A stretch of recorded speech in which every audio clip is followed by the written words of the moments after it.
Let's talk about a book that has sold more than 40 million copies. Why? Because it completely shatters what most of us think we know about money. We're going to break down Robert Kiyosaki's Rich Dad, Poor Dad. So let me ask you a quick question. Do you ever feel like you're just stuck in that rat race? Working your tail off, paying the bills, but you're not really getting anywhere? What if the advice we've all been given about money is actually the very thing that's holding us back? Well, this book dives right into that head-on. So the whole idea behind the book, it's actually pretty simple. It's a story that contrasts the financial advice the author got from two totally different father figures in his life.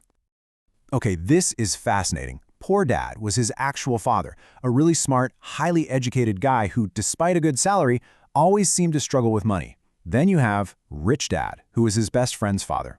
This guy never even finished the 8th grade, but he ended up becoming one of the wealthiest men in Hawaii. So what was the difference?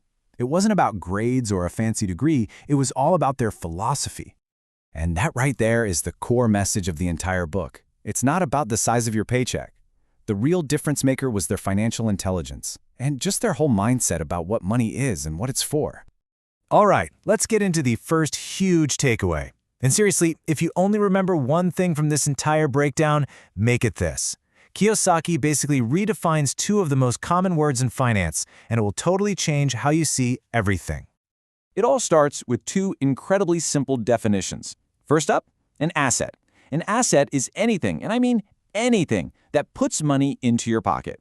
Think of things like stocks that pay dividends, or a rental property that generates cash flow. And number two, a liability. A liability is just the opposite. It's anything that takes money out of your pocket. The whole philosophy really just hangs on this one critical question. Does it pay you, or do you pay for it? And this, of course, leads to the book's most famous and probably most controversial question.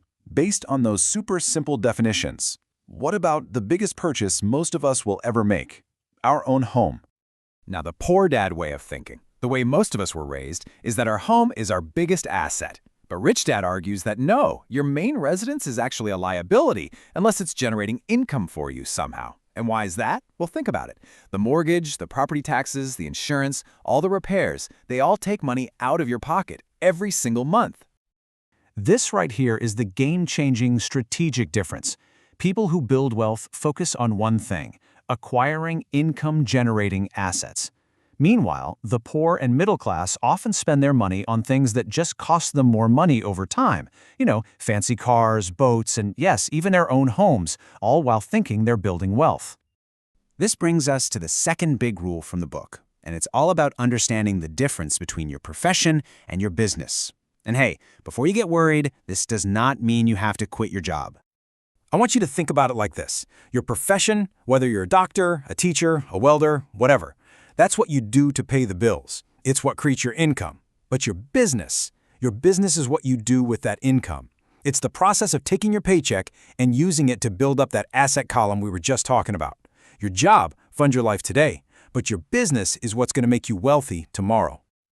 So what's the end game in all of this? The ultimate goal? It's to achieve what the book calls true financial freedom. And the definition is simple. It's the point where the income coming in from all your assets is enough to cover all of your living expenses. That's the magic moment when going to work becomes a choice, not a necessity. Okay, so we've got these really powerful, maybe even revolutionary ideas, but what's the final verdict? Is this book really worth reading?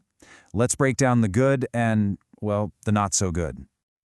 So the single biggest strength of Rich Dad, Poor Dad is its incredible power to just flip a switch in your brain. This is not some dense, boring textbook. It's a super easy read, full of stories that can totally change your relationship with money. For a lot of people, it's the spark that lights the fire for getting serious about financial education. Now, on the flip side, the biggest knock against the book is that it's pretty light on the details. It's absolutely brilliant at explaining the why you should think differently, but it doesn't give you a lot of the specific how. So think of it more as a book of powerful principles, not a step-by-step instruction manual.